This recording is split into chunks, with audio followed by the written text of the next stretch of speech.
किसी ने बड़े कमाल की बात कही है कि इतिहास वही बनाते हैं जिनके पास में इतिहास लिखने का समय नहीं होता। हमारे भारत के इतिहास में कई महान शख्सियतें हुई हैं जिनके बारे में आपको और हमें काफी कुछ पता है, लेकिन कुछ ऐसे अनसंग वॉरियर्स हुए हैं जिनके बारे में हमें थोड़ा कम पता है। आज मैं जिनकी बात करने जा रहा हूं उनका नाम तो आपने सुना होगा, लेकिन उनकी जिंदगी की कहानियां आप तक शायद कम पहुंची हों।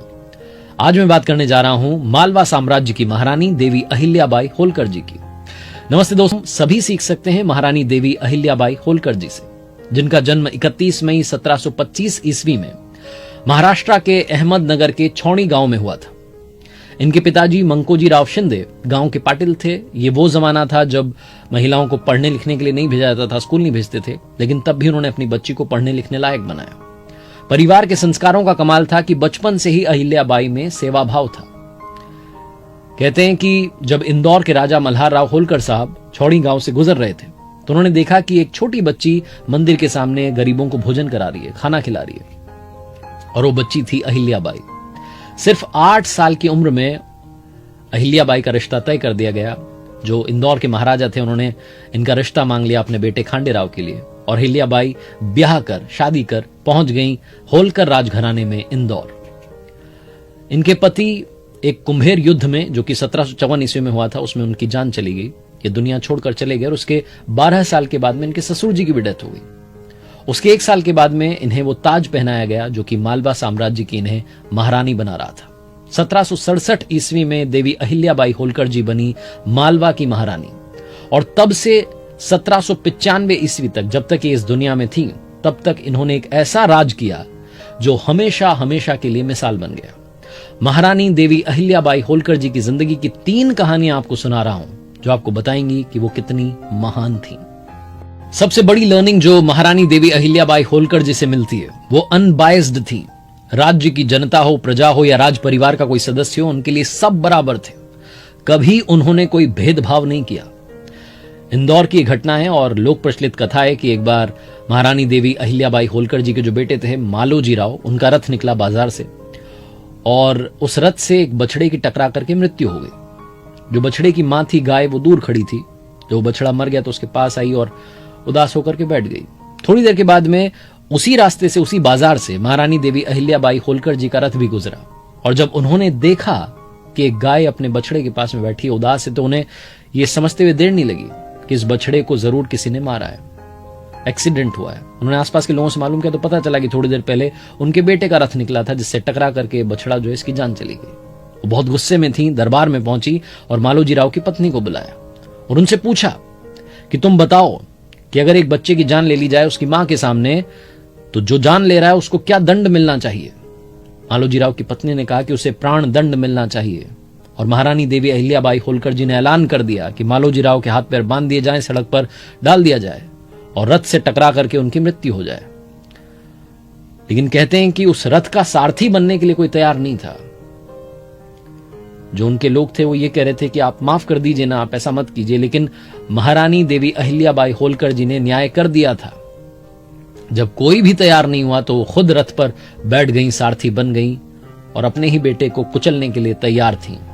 लेकिन तब एक ऐसी घटना घटी जो एक कथा बन गई। ये लोक प्रचलित कथा है कि कहते हैं कि जब वो रथ पर सवार होकर के अपने ही बेटे को दंड देने के लिए आगे बढ़ी, तो वो गाय जिसके बछड़े की मृत्यु हो गई थी, जिसके बछड़े को मालोजी राव के रथ ने टक्कर मार दी थी, वही गाय बार बार आड़े आ रही थी, बार बार रास्ते में आ रही थी, खड़ी हो रही थी। तो मंत्री ने महारानी जी से कहा कि माफ कर दीजिए, शायद गाय भी यही चाहती है कि अब किसी और के बच्चे की उसके मां के सामने जान ना जाए। महारानी देवी अहिल्याबाई होलकर जी ने अपने बच्चे को माफ कर दिया, और वो गाय जो बार बार आड़े आ रही थी, इसी वजह से उस बाजार का नाम इंदौर में आड़ा बाजार रखा गया। दूसरी सबसे बड़ी लर्निंग जो महारानी देवी अहिल्याबाई होलकर जी से मिलती है वो ये है कि इस दुनिया में हर समस्या का समाधान है। कभी भी आपको हार नहीं माननी है। 1754 के कुंभेर युद्ध में जब इनके पति शहीद हो गए तो उस वक्त सती प्रथा बहुत प्रचलित थी और ये भी चाह रही थी कि सती हो जाएं। तो इनके जो ससुर जी थे मल्हार राव होलकर जी, उन्होंने मना किया कि नहीं, आपको आगे जो है साम्राज्य को संभालना है। लेकिन 12 साल के बाद में ससुर जी की डेथ हो गई, उसके 1 साल के बाद में इनके बेटे की भी मृत्यु हो गई। तो फाइनली 1767 में इनको वो साम्राज्य संभालना पड़ा। और जब ये इंदौर की महारानी बनी तो जो आसपास के पेशवा थे, राजा थे, उनको ये रास नहीं आया कि भाई एक महिला गद्दी पर बैठ गई। तो उन्होंने प्लान किया कि हम जो है आक्रमण करते हैं, कमजोर है यहाँ की रानी और ये जो साम्राज्य इसको हथिया लेते हैं। तो इसी प्लानिंग के साथ में पेशवा जो है सेना के साथ में इंदौर के पास में पहुंच गए। अब क्या किया जाए? तो महारानी देवी अहिल्याबाई होलकर जी ने अपने सेनापति तुकोजी राव के साथ में एक चिट्ठी भिजवाई। वो चिट्ठी उन्होंने खुद लिखी थी और उसमें लिखा था कि पेशवा साहब, अगर आप युद्ध के लिए आमादा हैं तो आ जाइए, हम इंदौर के दरवाजे खोल देते हैं और युद्ध करने के लिए तैयार हैं। मेरी अपनी स्त्रियों की सेना तैयार है। इन्होंने एक स्त्रियों की सेना तैयार की थी। अगर आप आना चाहते हैं तो आ जाइए, हमारी नारी सेना तैयार है युद्ध करने के लिए। लेकिन सोचिए कि अगर आपने हमें हरा दिया तो इतिहास क्या कहेगा, लोग क्या कहेंगे कि एक कमजोर स्त्री को जो शोक में डूबी हुई थी उसको हरा दिया और महान बन गए। और सोचिए कि यदि हम जीत गए तो इतिहास क्या कहेगा कि एक नारी की सेना के सामने टिक नहीं पाए बड़े बड़े पेशवा। जरा सोचिएगा, बस इतना ही आपसे कहना है। ये जो चिट्ठी थी ये किसी तीर से ज्यादा चुभी थी उन पेशवाओं को। और उस तरफ से चिट्ठी लिखी गई कि रानी साहिबा माफ कीजिएगा, आपने गलत समझ लिया, हम युद्ध के इरादे से नहीं आए हैं, हम तो शोक व्यक्त करने के लिए आए थे। इस तरीके से बिना जंग लड़े ही, बिना युद्ध लड़े ही महारानी देवी अहिल्याबाई होलकर ने वो युद्ध जीत लिया था। तीसरी सबसे बड़ी लर्निंग जो महारानी देवी अहिल्याबाई होलकर जी से मिलती है वो ये है कि ऊपर वाले का आशीर्वाद हमेशा साथ रखिएगा। महारानी देवी अहिल्याबाई होलकर जी, जो कि भगवान शंकर की बहुत बड़ी भक्त रहीं, वो अपने पूरे शासनकाल में उनकी सिर्फ ये कोशिश रहती थी कि मुस्लिम आक्रमणकारियों से अपने राज्य को बचाया जाए। उनकी ये भी कोशिश रहती थी कि धर्मशालाओं का निर्माण करवाया जाए, मंदिरों का निर्माण करवाया जाए। तो उन्होंने अपने साम्राज्य महेश्वर में, इंदौर में काफी सारे मंदिरों का निर्माण करवाया। यहां तक कि जो मुस्लिम आक्रमणकारियों ने तहस नहस कर दिए थे मंदिर, उनका भी उन्होंने पुनर्निर्माण करवाया। जो सोमनाथ का प्रसिद्ध मंदिर है उसका भी उन्होंने पुनर्निर्माण करवाया था।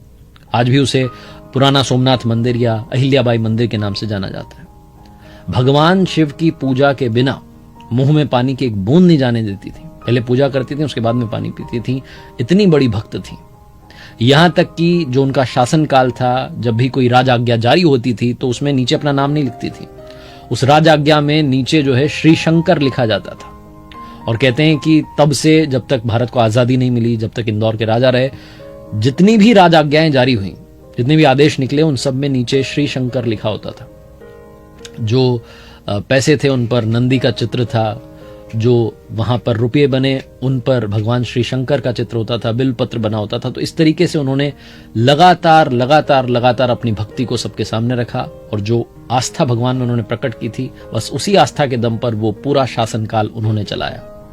कहने का मतलब बड़ा आसान है, सिंपल है कि अगर आप भक्त हैं तो वो आस्था बनाए रखिए, ऊपर वाला सब संभाल लेगा, उसके भरोसे रहिए। महारानी देवी अहिल्याबाई होलकर जी को इतिहास, ये हिंदुस्तान, ये दुनिया एक बुद्धिमान, दूरदर्शी सोच वाली शासक के रूप में याद रखता है और हमेशा रखेगा। वो हमेशा हर दिन अपनी प्रजा से बात करती थी, उनकी समस्याएं सुनती थी, उनका समाधान निकलवाती थी। वो हमेशा कहती थी कि ये जो प्रजा है, ये जो धन दौलत है, ये सब ऊपर वाले की दी हुई धरोहर है। इनकी मैं मालकिन नहीं हूं, बल्कि बस संरक्षक हूं। मुझे बस इन सब को संभालना है और आगे बढ़ना है। इसी सोच के साथ में उन्होंने अपनी जिंदगी, अपना शासनकाल चलाया। जाते जाते एक छोटी सी प्रसिद्ध कविता आपको सुनाता हूं महारानी देवी अहिल्याबाई होलकर जी पर।